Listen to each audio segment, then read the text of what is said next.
Good morning. My name is Mary Yogi, and I'm a librarian with LA County Library and the host of today's program. I'm along with my co-host and colleague, Jose Parra. And it's my pleasure to welcome you to Basic Clothes Mending Techniques with instructor Catherine Siraboyarski. Catherine has taught visual arts and technology for over 20 years and currently teaches clothing and art classes and moderates the Makers Club at Bishop Amat High School. She has an MFA in studio arts and grew up with a mom who sewed wedding dresses, stuffed animals, clothing, and more. Inspired by her experience with textiles, Catherine took sewing classes in high school and later integrated these skills into her sculptural works. With that, I'm gonna turn it over to Catherine, and I'm glad her camera is working because mine is not. So here we go, Catherine, and I'll stop sharing so that you can share. Thank you. Thanks everyone for joining us today. Okay, good morning, everybody. It's great to see so many people here today. I'm going to go ahead and start my slide presentation here. Welcome to Basic Clothes Mending. And hopefully you were able to get some of the materials recommended. And if you weren't, you can always go back and watch this recording later to refer back to the instructions. All right, so as Mary said, I'm Catherine Siraboyarski, and I'm a visual arts and clothing teacher. And so the tradition of textiles and clothing goes way back in history. So throughout history and across cultures, people have been mending textiles to extend their beauty, wearability, and utility for both practical and sentimental reasons. So even though we're going to show you the hands-on of how to do some things here, I'm just giving you a little historical background. So some 3,350 years ago, an ancient Egyptian used white thread to darn an indigo headcloth, likely worn by none other than Tutankhamun. So if you look closely here, you can see the little stitches at the top, and they have some similarity to the stitches I'm going to show you in repairing a hole in a sock. Right, so clothing in late antiquity was valuable enough to be named in a will, used as surety for loans, or included in a dowry. And then what changed that was, the end of the 19th century, the Industrial Revolution came along and started bulk production instead of made-to-order clothing. And then World War II led to an increase in standardized designs, and they had, limits on, they had to create repetitive patterns because they had limits on what they could use at that time too. So it was like a mass production, but with really more specific designs. And then after the war, World War II, middle-class consumers started to value purchasing mass-produced clothing. Okay, so, but along with this started environmental concerns, which I would say really started after the 80s, where people started noticing when there was a lot of consumerism, especially in the 80s. And now over 11 million tons of unwanted textiles go to the landfill in the US alone every year. And I believe a lot of them are also shipped abroad, like a lot of t-shirts, things like that get shipped abroad, but then those go into landfills there in the third world. So fast fashion brought a global buying frenzy with disastrous human and environmental repercussions. And then what happened is in the 1970s, feminists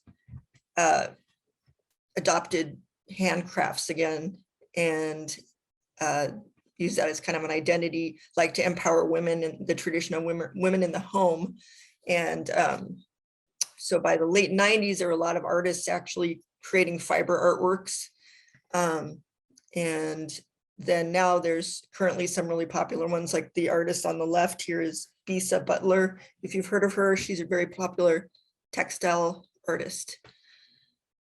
So yeah, in the early 2000s was when fiber art in the art realm really took off. And now there's this also with COVID, especially people started getting interested in how they can mend their clothes. And also people were already looking at how the impact of mass production on the environment. So if you just Google it, there's a lot of groups now working to like recycle clothing or recycle fibers, and also people, making their own crafted items and repairing their clothes. So reasons to mend your clothes: it saves money, it helps the environment, it's also relaxing, and it's fulfilling. So you find a lot of traditions around the world where groups, traditionally it's been a lot of women, but there are also men gathering together and doing handcrafts throughout history. And then now that's coming back again as more popular. So today we want to teach you 3 techniques to get you started. So the first one would be replacing a button, fixing a hem like on a pair of pants or a jacket, shirt, and then also repairing a hole in a sock. So there are 2 approaches you can have, which is using double thread and then making your knot, or single thread. The only difference is that the double thread makes it stronger. Okay, these are some more complex examples of button threading. We're going to do the basics today, but you can see people get really decorative with it too. All right, so the first one we're going to do is, what I'm finding, I was looking through all my clothes and I noticed in my mind, I'm thinking, oh, there's a lot of 2-hole button items, but no, most of my clothes actually have 4-hole buttons. So then I decided to use a 4-hole button to show you, but we'll just do the 2-hole stitch. Okay, so let's see. So basically a 4-hole is just an X version of the 2-hole. So you're doing one thing with the 2-hole, but then if you do the 4-hole, just repeat it across the other direction. So I'm going to stop this share so I can share my camera. So you should be seeing my camera now.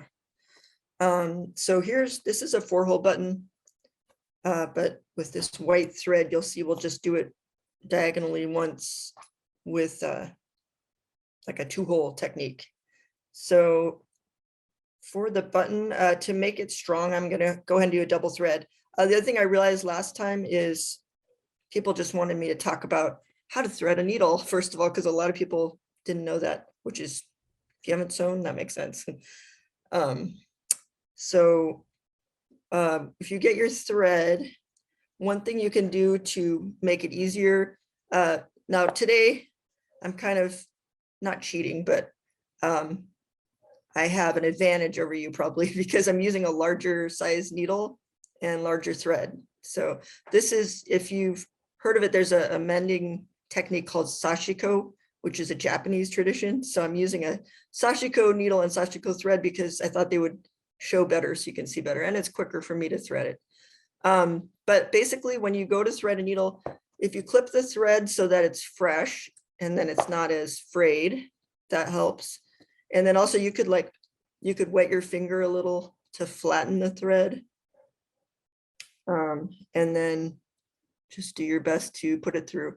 There's some other tricks to threading a needle if you get really frustrated and you have trouble with it. You can look it up. There's some real simple tools you can get to. I even saw on Instagram some short videos showing people hacks on how to thread a needle. So once you have it threaded, in case you all are doing it with me, I'm going to give you a moment. And then the next thing, I need to show you how to tie the knot, which is the next question most people have. Okay, so hopefully you have the needle threaded. And once you have it threaded, you're going to get these 2 pieces and bring them together, the 2 end pieces. Okay. And the trick, you kind of just have to practice this over and over, but the trick is you put them between your thumb and your forefinger and then start wrapping it. Maybe once is fine. And then once you wrap it around your index finger, you're going to roll the thread off of your index finger and then I usually take my middle finger and then push the knot down. Okay, hopefully that was easy to see. I'll do one more just to show you again. So between your forefinger and thumb, wrap it around at least once, and then roll it off your finger, pull the knot down. Okay, so there's your knot. You don't have to have these scissors, but they're nice to have these tiny scissors. I just wanted to get them because my mom always had this pair, and I liked it when I was a kid. It's kind of a traditional little thread clipper. Okay, so hoping everybody was able to thread their needle, tie their knot, and like I said, if not, you could work on it later. Okay, so let's assume that this is a shirt sleeve. Okay, so the first thing you want to do is you could mark it on the fabric if you want, but you decide basically where you're going to place your button, and then you bring your needle through from the back so that our knot will be hidden. Okay, so bring it through, and then we're going to go through one hole here. Bring it through one hole of the button. Okay, so again, we're pretending like this is just a 2-hole button, even though there's 4 holes. And then once you bring that through, you're going to go across diagonally to the other side. And then bring it around the back. Then when you're in the back, you're going to come back up where you started. Sometimes it takes a second to figure out where the hole is. Let's see.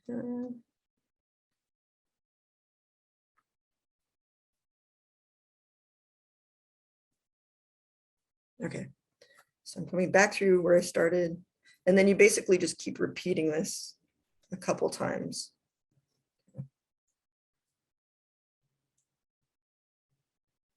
And the reason you're repeating it is to make it stronger. But also the fact that we have double thread is going to make it pretty strong. Okay, so if you feel like you've done it enough times, I think because I have double thread, I'm only going to do it twice.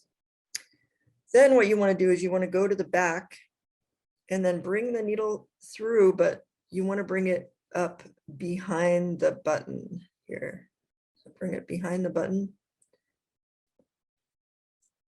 And then once it's behind the button, what you're going to do to make it even stronger, and also another thing this does is it allows it to be easier when you're buttoning your shirt later to have a little space between the fabric and the button. So you're going to take your thread and wrap it around here a couple times. Okay, wrap it around underneath the button. And this creates something that's called a shank, which is, if you've ever seen, I probably should have had one here to demo, but if you've ever seen a fancy button, it'll have a little loop, like a wire loop underneath it. And that's called a shank. So we're kind of making an artificial one by making more space between here, because those are put there to make more space for buttoning and unbuttoning. Okay, so that once you feel like you've done enough, you could pick up a little fabric there, maybe with the thread, a stitch of the thread, and then make a loop. And then before you pull it, your needle goes through and, oops, got caught there. Okay, I got it caught. I might have to change something dramatically here. Oops, it really got caught. Okay, I'll just show you one more time how to do that. I'm going to trim off my extra. Okay, so assuming that just didn't happen. So you're going to pick up a little bit and then make a loop, go back through and pull it down so it's tight. And then you're going to take your needle, go back through to the other side of the button, other side of the fabric. Okay, so you have your button here, looks pretty strong. And then on the back, you make a knot by, again, making a loop by just going through the stitch and then bringing the needle through. And then you can cut it off, but then that would be your button. Now, if you wanted, you could do a 4-hole, just going across and doing the same thing, and then just finishing it the same way.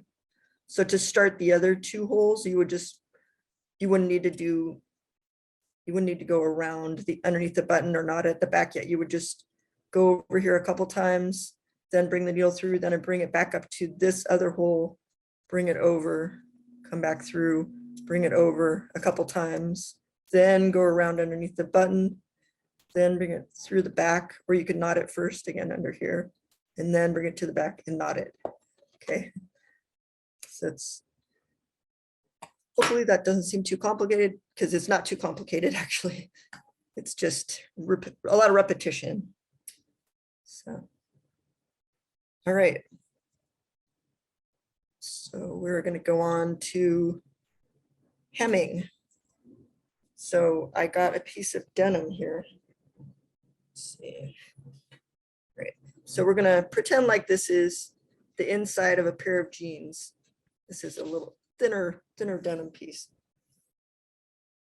All right. So for this one, we're going to use a single thread instead of double.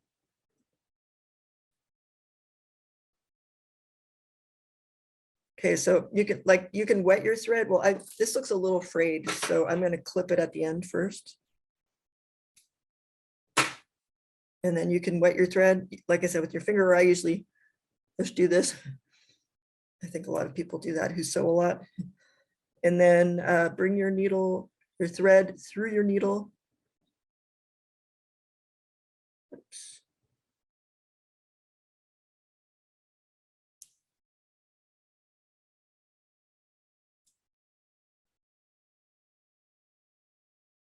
Okay.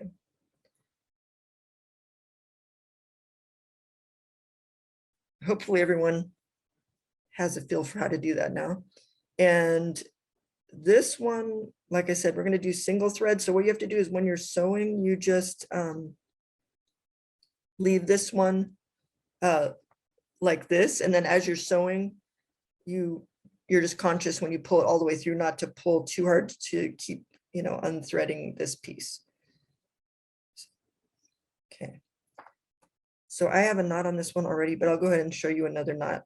So again, you put it between your forefinger and thumb, you roll it around, then you roll it off.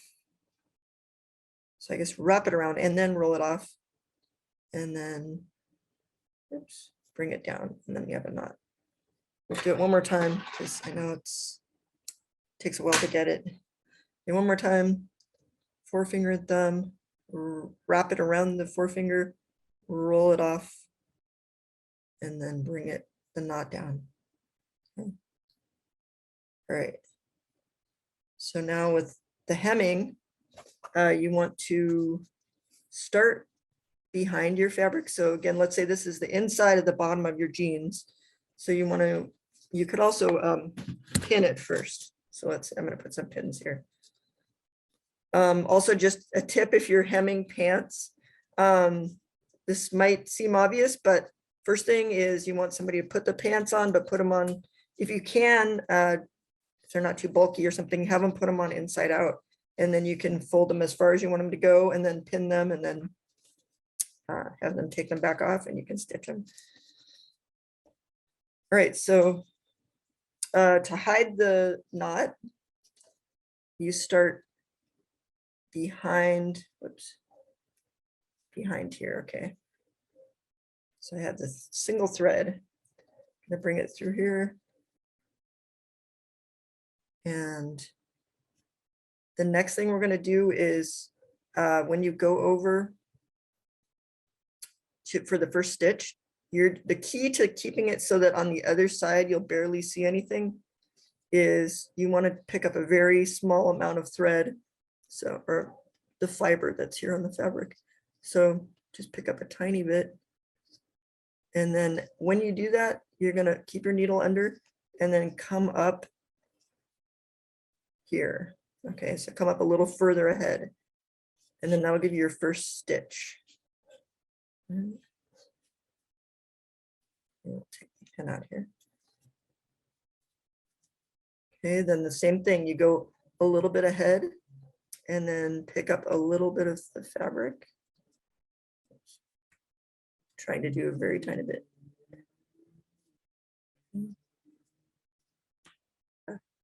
Sometimes it's hard to hang on to it if you try to do it so small. Okay, And then you go underneath the darker part here and come out there.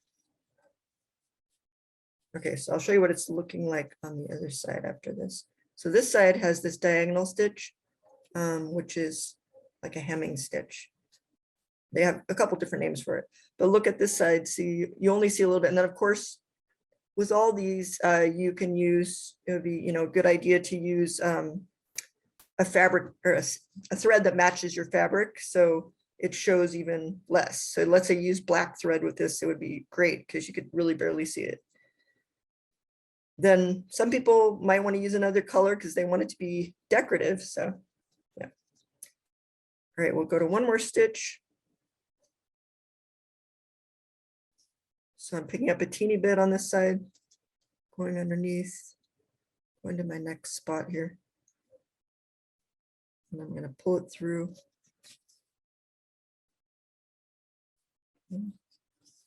So you get these diagonal stitches and then very small amount. Again, I just noticed I went a little bit ahead with that one. So you want to try to pace it pretty evenly so that the dots are even on the other side. You could mark it. There's a lot of different things you can mark fabric with that's temporary. You can buy them at the fabric store. You can use like chalk, or I mean, even if you marked in pen or something on this side, it wouldn't show up. So it wouldn't show up on this side. So that's good. All right, so we're going to move on. That's an example though for you. That works great for pants, shirts, jackets. Okay, so we went through stitching the button. So here is the hemming stitch for shirt or jacket, and it's also called like a blind hem stitch, catch stitch, or a whip stitch. A herringbone would be if you have stitches going both directions.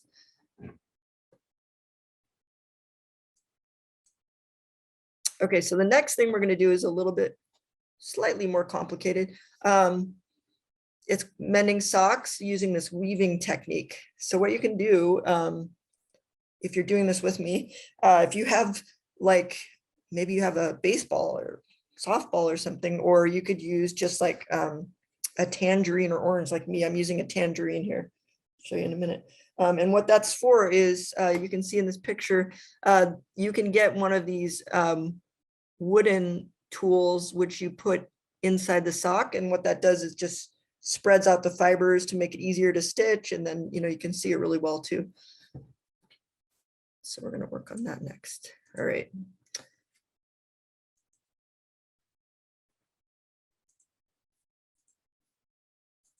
Okay, so I have this sock here, and you can see here's a hole we're going to mend. And then I'll show you later, here's the result in the end. But let me go ahead and tell you how to get started. And I'll show you more of the result after we're done. Okay, so the other thing I like about using the tangerine is that it actually smells really good. And then once in a while, I accidentally poke it with the needle, and then it really smells good. Okay, and then the key for mending is you want to have a really long thread, because, I mean, the mending of the sock, you use a lot of thread. So that's important. Important to cut out a lot ahead of time. But if you run out, you can always just knot it and add more thread.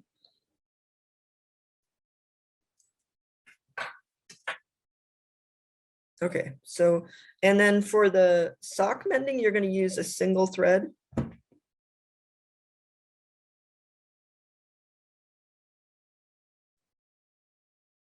Okay, so thread your needle.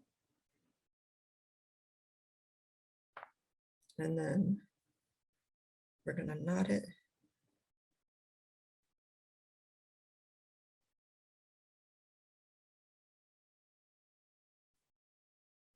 So I'm hoping everyone is getting down the knotting and the threading, but like I said, there's a lot of resources like on YouTube that show you tricks, and you can review it that way.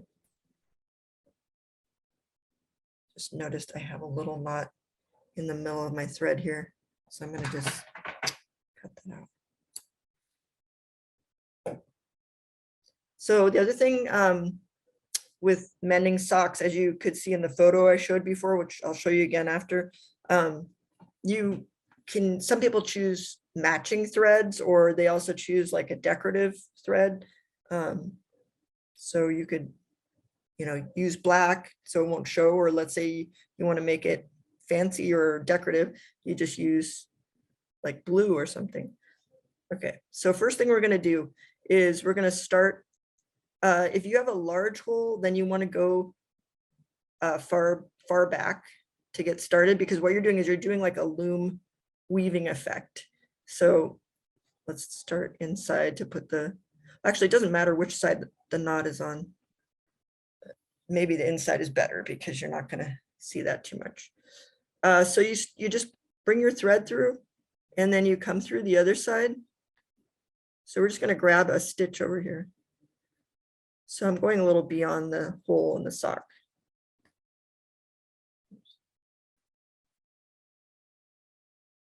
All right. So what we're going to do is just create all these horizontal stitches going down the hole.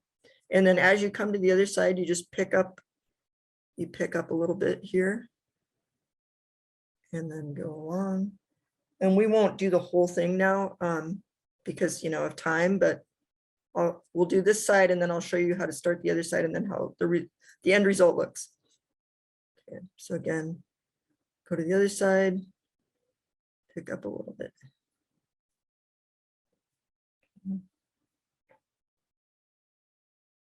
Go to the other side.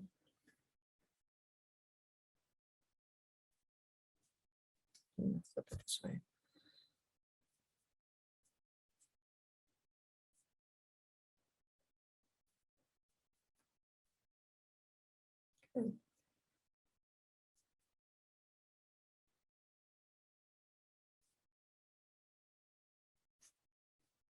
Okay, I always think of those little weaving kits that kids get when I see this.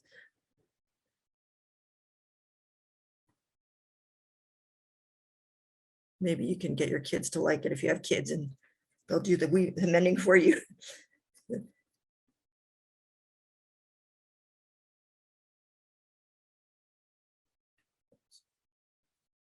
All right, so the key is, you know, try to make it even. Also, I noticed a lot of people use thicker thread than this. So then that would be, especially with wool socks that are really bulky, you want to try to, if you can, match the thickness of the thread used, but this sock is not thick. The weave of it is not thick. So, all right, so I'm going to do this quickly so we can see the other side, how to do the other side.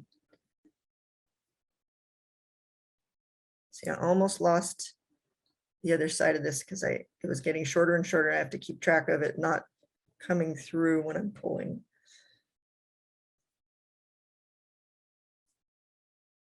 All right. So you could go back, I think, and pull the threads a little tighter if you find that they're too loose.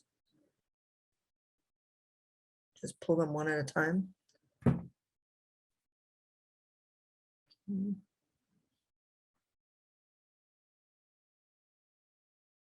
And then we're going to have about 10 minutes for questions after, if you do have any questions right now. Okay.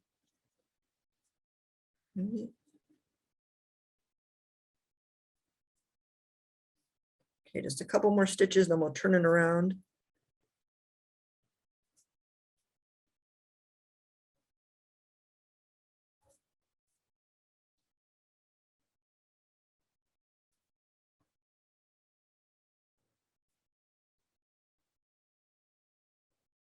All right. Almost at the end.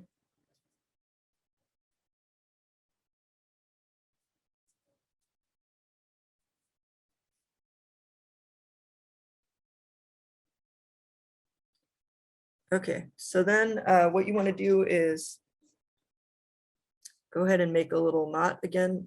If you remember, whenever you make a knot with hand stitching, you just pick up some fiber or thread if you're working with thread mostly, and then you make a loop and then bring your needle back through the loop, see? Which makes a knot. It makes a strong knot. All right, so then you can clip that, and then we'll just get an idea how to weave the other direction, and then get almost done there.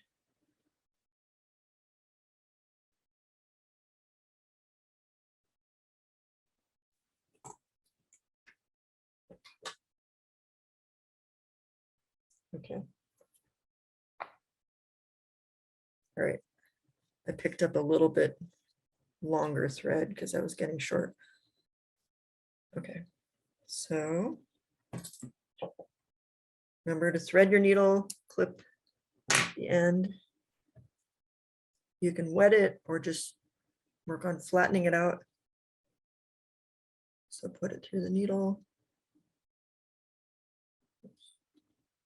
You can use your fingernails to flatten it too.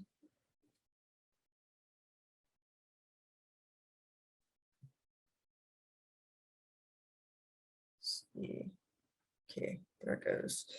All right, and then I have a knot on this one already. So now what you're going to do is you're going to work on it like it's a loom. So you pick up some thread here or fiber, and then you go over the first stitch. You go over, under, and you start on one end. Okay, so you're going under, over, under. Yeah, I'll just finish this row here.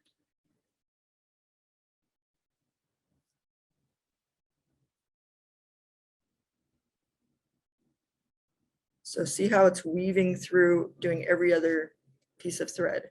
Okay, and then you bring this through. And then the other side again, you're going to pick up a little further ahead. You're going to pick up some of the fiber and then do the same thing. But this time try to do the opposite. So if the last stitch was over, then you're going to go under.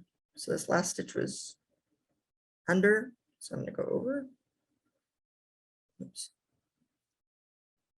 Okay.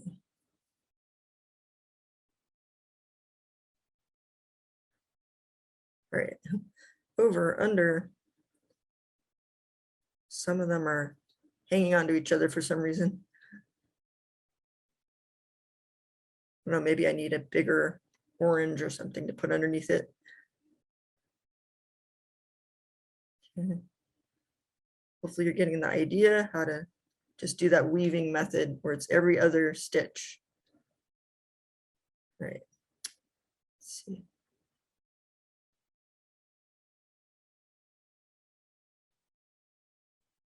Okay, so then you bring it through. All right, so you keep doing this over and over till you get this woven effect.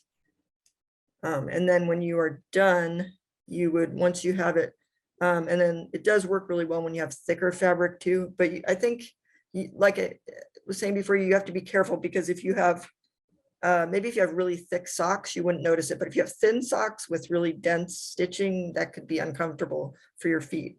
So you can decide how thick you want it to be. All right, so you create this woven effect, and then I'll show you what the finished one looks like.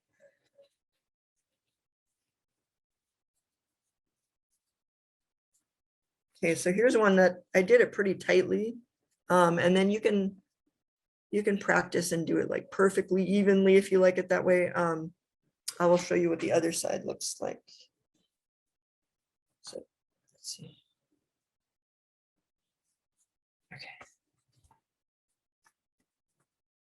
Okay, so the other side is, yeah, this. So it's pretty tight. And then the thicker, so if you don't like this loop of thread here, you could trim that.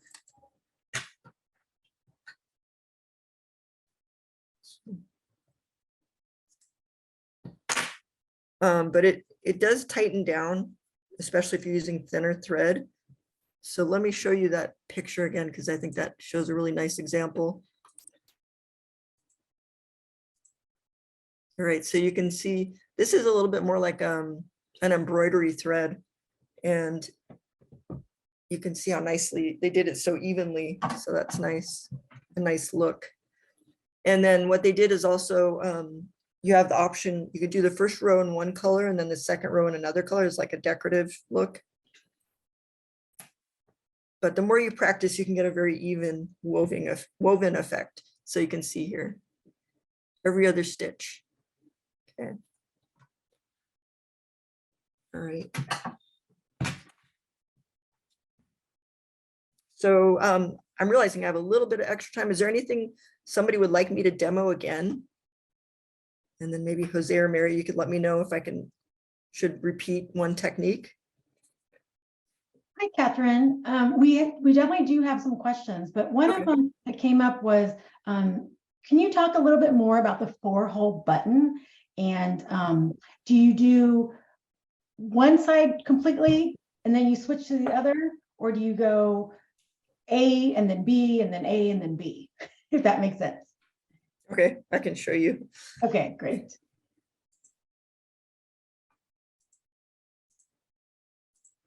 Okay, so well, I'll just not totally sure with the A and the B. I'm assuming you mean side to side like this.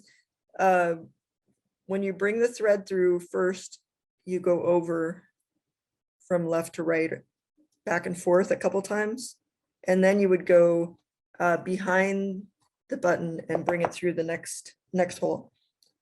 Okay, so let me show you quickly here. We have plenty of time then. Okay. Actually, I'll just do a single thread on this because maybe like a shirt, you might not want to do double because it could look, too thick. But if you're going to come to the other side now, like let's say you did this side, and then you could do your knot underneath. Remember, you pick up some fabric, you make a loop, come back through and knot it and then clip it. Then you would, or you don't even have to do that actually. You could just make a knot and then come back through the next hole. You don't have to clip it. Or if you feel like it's really strong, maybe you don't need to make a knot there. Depends. Okay. So coming through this other hole, and then you just make an X. See, so I'm coming this way, back over to the next one. Oops. Okay, so just back across. And then you come back up again where you started.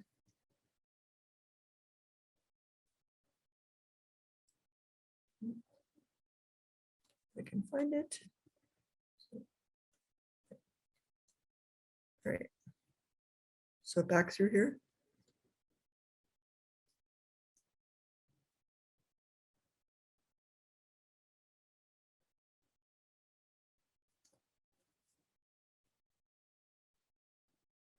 Okay. So again, you just go back and forth on one side a couple times, and then come back through and do back and forth on the other side a couple times. And then you would be at the point where you would bring your needle to the back of the button. And then that's when you would wrap it around underneath it a couple times to makes it stronger, and then it gives you more space between the fabric and the button. So it's easier, to button something so it's not clinging to the fabric too tightly.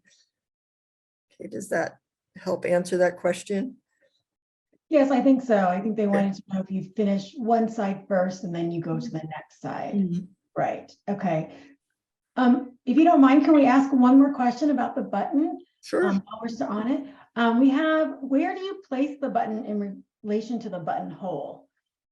Oh, well, I was thinking usually, on clothes, if you would see where your button came off. If you're replacing a button, I just would go to where the button was. But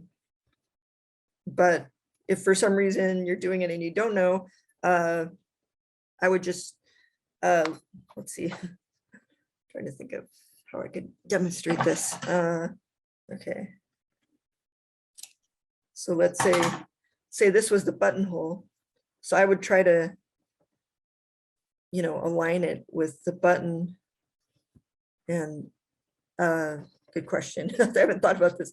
Okay, so you would definitely, I would assume you're not cutting a buttonhole, but you should have the right size button to go through, but not be too small for the buttonhole.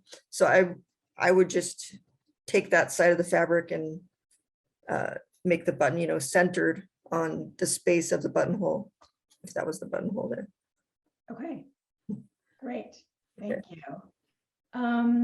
Someone is asking if would you use different thread and for the different articles of clothing? They have a wool coat that uses a lot of tugging. So for that, should they use a stronger thread and do more passes through it? Yeah, I think definitely depending on what the use is, like the when you're going multiple times over it or going around underneath it, that's also strengthening it a lot. Or you could do the double thread, like I said. But it's like a combination, I think, of like the function of it and the decorativeness of it. So yeah, and one way of figuring it out too also is there's two things. You could look in your closet at things you bought and see, well, what kinds of things did they use? But you could also just Google honestly and be like, best thread for repairing a wool coat or putting a button on a wool coat, and you'll find everything online. So yeah, Okay. but I think yeah, so like jeans are one thing you definitely, especially the waist button, you want to really secure that. And then, but wool coat, you don't necessarily want to use really thick fabric because it might be decorative looking or fancy coat. So, but yeah, I think the best way is honestly to look in your closet and look at things, what they used, because usually they're probably going to choose things, to keep the buttons lasting a long time. Right, right. Or what's on the rest of the buttons that are still there as well. Yeah. Okay, great. Can we do have a lot of questions, so I may not be able to hit all of them. So we're just trying to pick out the ones that some people ask more than once. So if we can move to back to the hemming for a second. Okay. Some of them were asking why you chose to use a single thread versus the double thread method for when you were doing the hemming. Is there? Okay. There's no reason not to use double. I think like, okay, if it was let's say it was a delicate shirt, like a dress shirt, then you would want to use single probably, because it's just not going to be as heavy. But I think just see how it looks on the other side. And if it looks good, then I don't think it's important to use double or single unless you want to make it stronger. That's basically how you decide. So I didn't do it for a specific reason. Okay. And how is there any tips again for keeping the stitches in line and evenly spaced? Maybe you can go over that again. We had a couple questions about that. What techniques you suggest? Well, you could get a little measuring tool. Remember on the slide it showed you that. I'll just show you that again.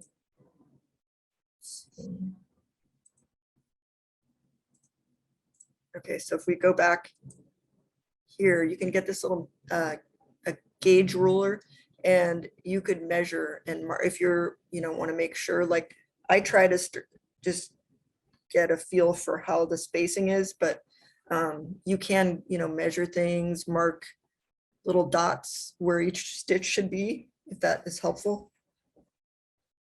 Okay, great. And practice, huh? Yeah. And then someone is asking, how would you finish off that hemming stitch? And we got to the end. Is there anything special there? Yeah, you just, let's see. Okay.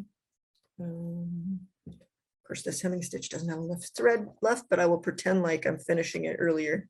Let's see. All right.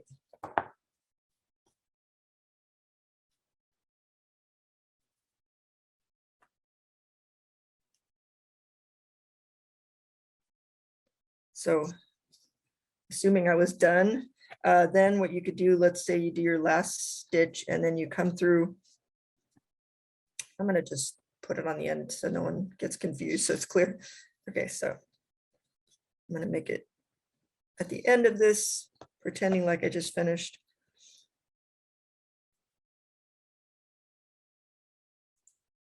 Were there any other questions related to the hemming? Mostly about the spacing as well. Yeah, that I think we had gone over.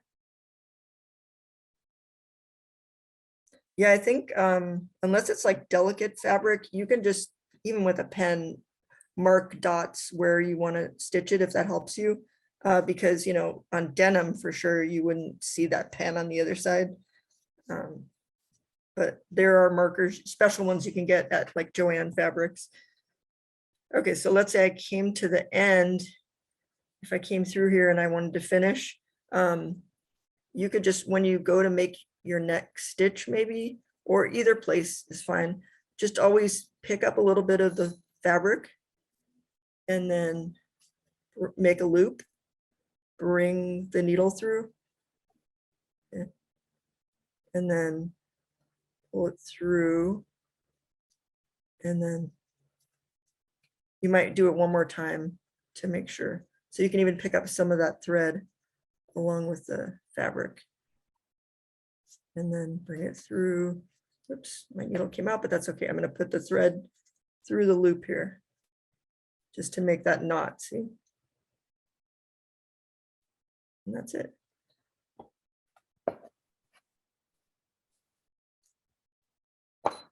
And then you still, sorry, my cat is scratching right next to me if you hear a bell jingling. It's a little stitch there, see?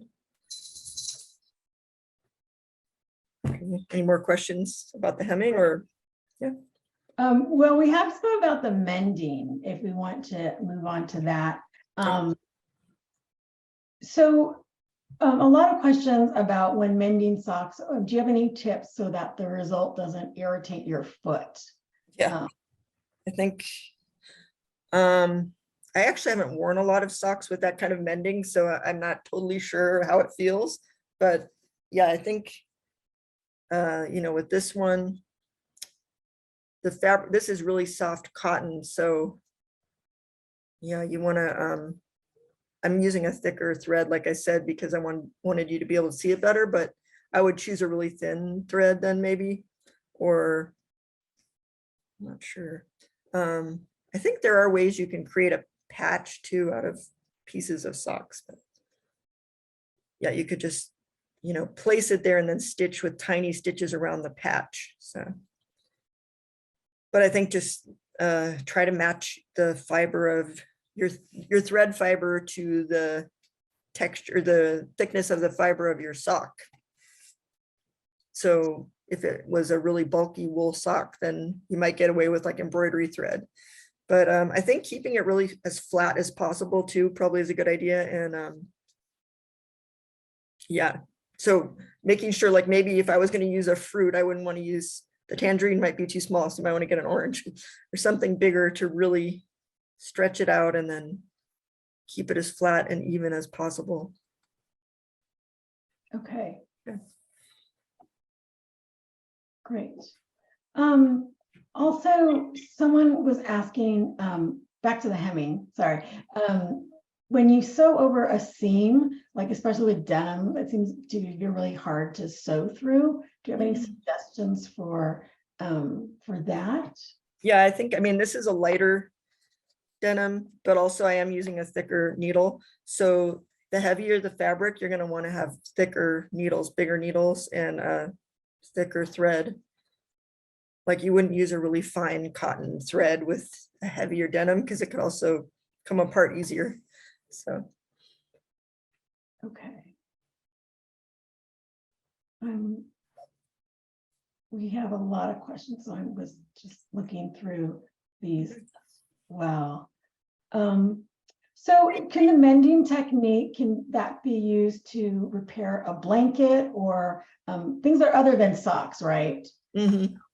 And Yeah. sort of when do you decide when to use the weave of the mending technique versus just pulling it all together and just clasping them together and sewing them? Is it just, so like, would that repair a rip as opposed to like a hole? Mm-hmm. Yeah, so like if it was just a seam, you know, a thin line, then you could do some tiny stitches along that line, just tiny even stitches.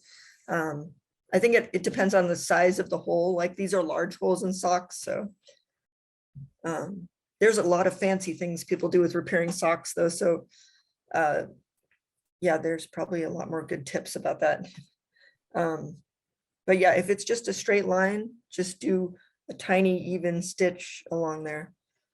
So let's see. Okay.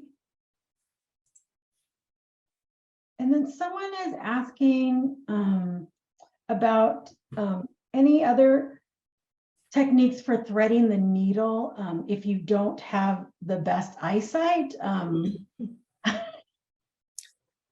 Yeah, there are these little needle threaders that you can get. And I even saw, I think it was on like Instagram the other day, someone had a video. I'm interested in trying it, but they took a toothbrush and then they placed the thread on it and they pushed their needle down onto it and it somehow put a loop through the eye of the needle. So there's little hacks like that.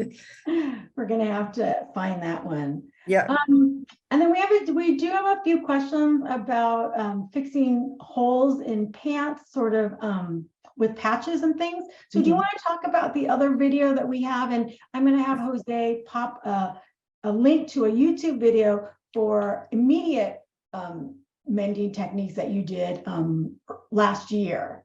Yeah, I have there's another video you can find with LA County Library.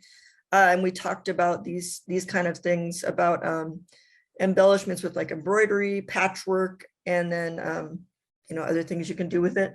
But there's this Sachiko method on the right, which is more decorative. So they kind of blend in that weaving technique that's used with the socks with adding more decorations onto the pants.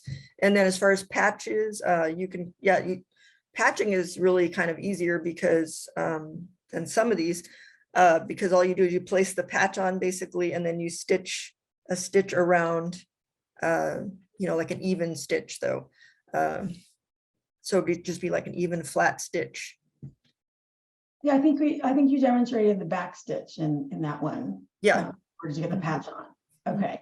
So we encourage you to, Jose has put it in the chat, and we will be including that in the email that goes out to you next week with a link to this presentation. But we have one from last year that's immediate mending techniques, and it includes information on how to put on a patch and some of the more decorative mending techniques as well.